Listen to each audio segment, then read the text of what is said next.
เดี๋ยวลองดูนะครับกระจกโตโยต้า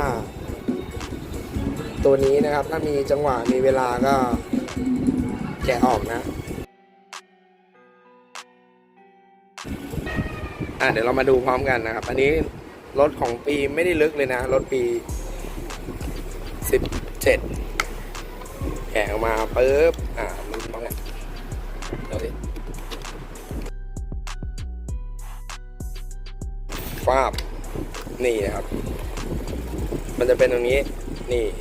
อันนี้มันจะกักน้ำไว้แล้วมันขังไว้เวลาเราล้างรถแล้วมันย้อยมาตลอดนี่คือตัวนี้เลยแล้วก็ตัวนี้เป็นสนิม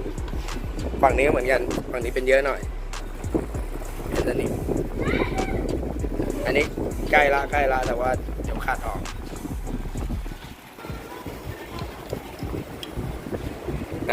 วิธีก็คือทำให้มันเป็นฟันปลาแบบนี้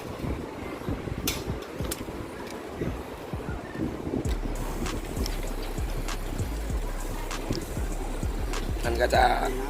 น้ำก็จะได้ไหลออก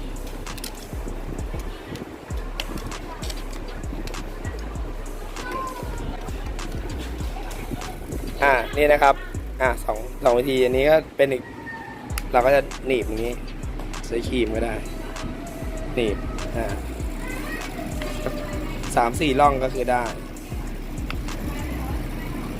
วิธีเมื่อกี้ใช้เป็นคัตเตอร์อันนี้ใช้เป็นครีมก็ได้ง่ายจบงานมันจะเป็นอย่างนี้เวลาน้ำเข้ามามันก็จะไม่ขังตรงนี้ก็จะเป็นส่วนของกระจกใช่ไหมเวลาน้ำมันลงมาปุ๊บมันก็จะติดตรงนี้ถ้าเรายังไม่ได้ผ่าออกนะ